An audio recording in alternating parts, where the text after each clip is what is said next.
Hello, everyone. Welcome to New Gen Politics.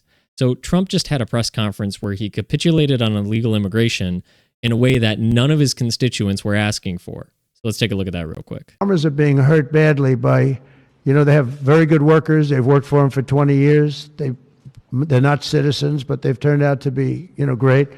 And we're going to have to do something about that. We can't take farmers and take all their people and send them back because they don't have maybe what they're supposed to have, maybe not. And you know what's going to happen and what is happening? They get rid of some of the people because, you go into a farm and you look and they've been there for 20, 25 years and they've worked great and the owner of the farm loves them and everything else. And then you're supposed to throw them out. And you know what happens? They end up hiring the people, the criminals that have come in, the murderers from prisons and everything else. So we're going to have an order on that pretty soon, I think. We can't do that to our farmers and leisure too, hotels. We're going to have to use a lot of common sense on that.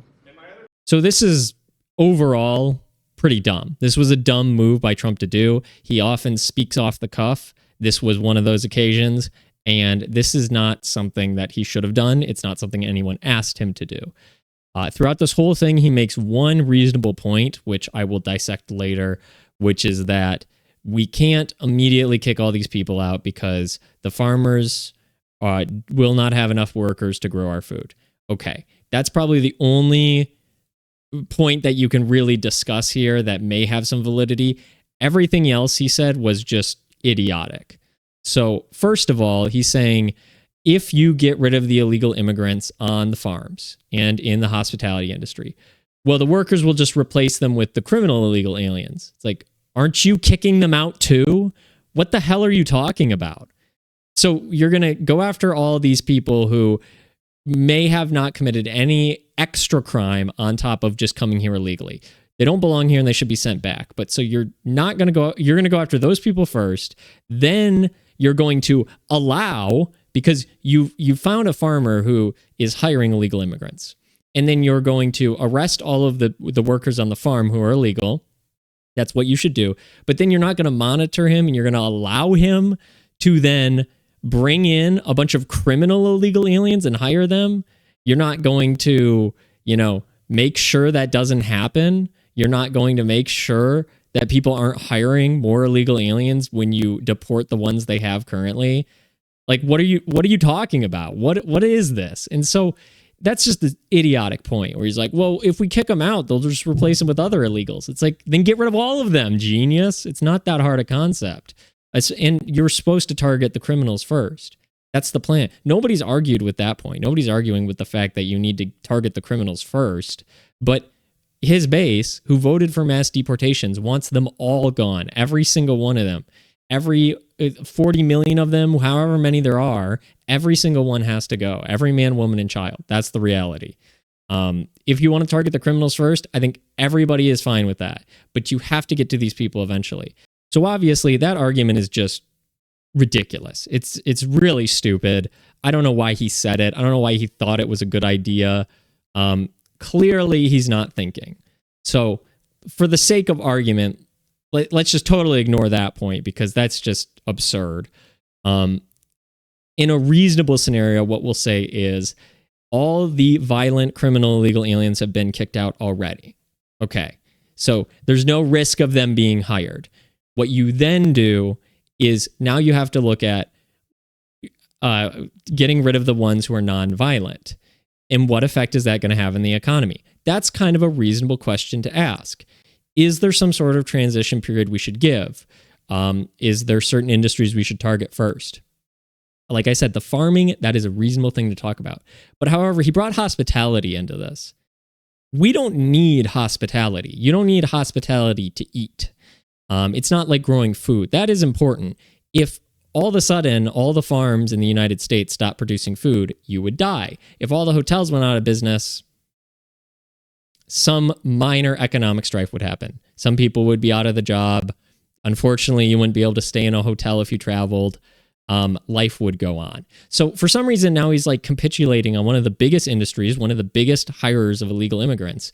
And my argument to that, it's the same argument for farming I'm going to give, but But the consequences of the farming, you got to be a little bit more careful. But for the hospitality industry, I would say tough nuts. You hired illegals knowing they were illegals. So if your business goes out of business because you were breaking the law, that's not our problem. We're not going to bail you out. The American people hired you, Mr. President, to kick out 40 million illegal immigrants. Every man, woman, and child. Every single one of them. But now what you're saying is that, well, we're going to bail out these industries by like letting the illegals stay. You're just bailing out the hotel industry, which obviously Trump has a huge stake in. He's got very close ties to. I'm sure this has personal investment of himself in this concept here, that he has very close ties to the hotel industry. I'm sure his business owner friends came to him and said, Mr. Trump, we'll go out of business if you get rid of all the illegals. So I don't know what's going on there. Probably something like that, which is, some nepotistic nonsense. All right, so let's talk about the last point, which is that will America be hurt substantially if we kick out all the illegal immigrant farmers? And the answer to that is probably not really. Would we take somewhat of a hit? It depends. If you left it as it is and you kicked out all the illegal immigrants, and a lot of these farms maybe have the majority of their farmers being illegal immigrants, then yeah, you probably would have a problem. However, if you are the government and if you need food to be grown by people, you got to do something. And letting this continue on, letting all these illegal immigrants come is not the solution. Letting them stay here after committing a crime and causing all the damage that they cause, even just inherently by being here, that's not advantageous. And if you have to rectify that situation that you allowed to happen as the government, you've got to do something to fix it. So if the farmers need workers and they need more money because they were able to pay them $4 an hour or whatever as an illegal immigrant, but you need to hire Americans who won't work for, or literally can't work for less than minimum wage, and they probably won't work less than, $10 or $15 now. You just need to give some grants to the farmers, some tax breaks. You need to give them some subsidies. Yeah, would that maybe add to the debt? Yeah, maybe for a year or two until you got the skilled labor you need. But in any business that couldn't function that way, well, sorry, you built your business on the back of, immigrant labor. You're responsible for what happens. If you hire illegal immigrants and then which is a crime, and then the government comes and says, okay, we're kicking the immigrants out, you can't really complain if your business goes under. Now, it's fine if that's small businesses. If it's large swaths of farmland that we need for food, that's why this is different from the hospitality industry, because you got to eat, then the government should step in and say, okay, we're going to give you subsidies to pay the large majority of Americans that are unemployed and looking for work. We're going to give you subsidies to hire those Americans. College graduates, college students, high school students. You may be willing to lower the age of work a little bit. I'm not talking about child labor, but I'm talking about middle schoolers can pick strawberries if they're so inclined, right? And you can allow those things to happen as a country. You could make those changes if you wanted to. If we needed them, which I don't think we would really need them, the subsidies I think you would need. I think that basically you would need. Everything else on top of that, you probably really wouldn't need to change that much. And like every business, you adapt. Farming is a business with not a lot of margins, so there is a level of like, okay, it's not like some of these massive manufacturing businesses where they're like super top heavy with where they spend their money. CEO is getting paid millions upon tens of millions of dollars that you could actually, probably pay your workers a living wage. Farming does have some tight margins. I understand that. But that's the role of the government to step in and say, okay, we can't let that one. You kind of do need to bail out. We can't let there not be food. We have to grow food. That's a necessity. The leisure stuff, not a necessity. So the government creates this problem by letting all the illegals come in. It is their responsibility to go in and fix that. Is that probably going to cost some money, maybe raise inflation a little bit, maybe raise the debt a little bit? Probably, depending on the severity of it. I'm sure most farms could adapt if necessary, if they needed to. And if the government has to pick up the other half of that tab, then that's just the reality of the situation. But Trump is just allowing a problem to persist because he's too afraid to actually do what needs to be done. Kick out all of them, and then you have to deal with the consequences. And this is going to be over 4 years, at the very least. If you kicked out 20,000 a day, it would take 4 years, which is really high numbers. They're at like 500, maybe 2,000 every day. Every time they get a lucky day, they get 2,000. So it's going to probably take a lot longer than that to get these people to leave, even if they self-deport. So you've got time. You've got 4 years to start looking at what are the numbers, because I don't know all the numbers. What are the numbers of the farms that have what we know of illegal immigrants? What's the percent? What would happen if we, Thanos snapped her finger and kicked them all out today? Okay, well, what does that look like if we do a transition over 4 years? How much subsidies money do we need to give them in order to have them hire American workers and get that going? And you kind of leave that up to the market to figure out like what workers are willing to work for. There's plenty of people who I'm sure would work for $12 an hour, $10 an hour to pick strawberries, to pick, whatever fruit you need.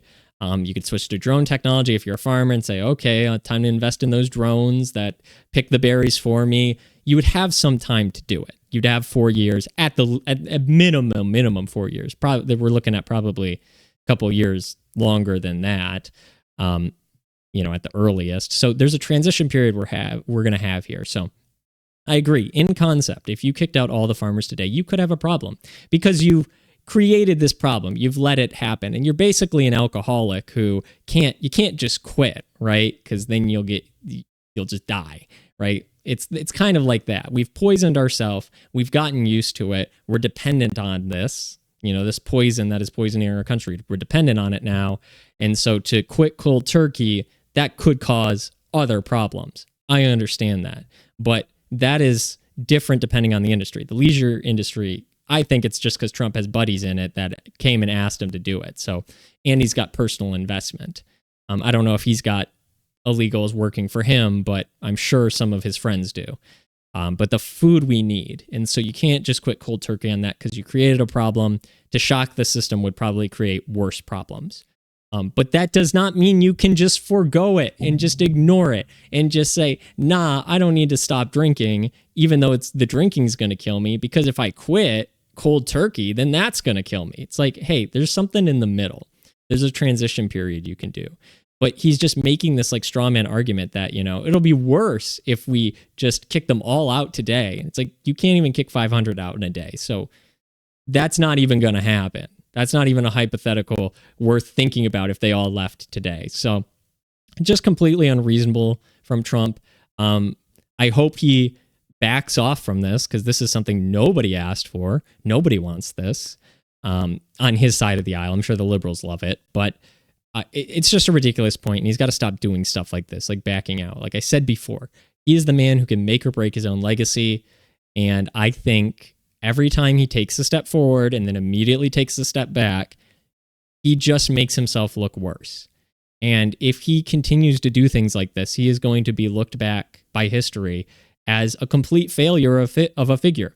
He had everything he needed. He had the will of the people. He had the power. He lived in the time when we needed to execute it in order to make America great again. And he fumbled the bag. That's probably how history will look back on him if he continues to do stuff like this and taco out like he's been doing. Taco Don. So that's my thoughts on this. If you made it all the way through the video, I appreciate it. If you like the content, like, share, subscribe. Let me know what you think down in the comments below. And thank you for watching.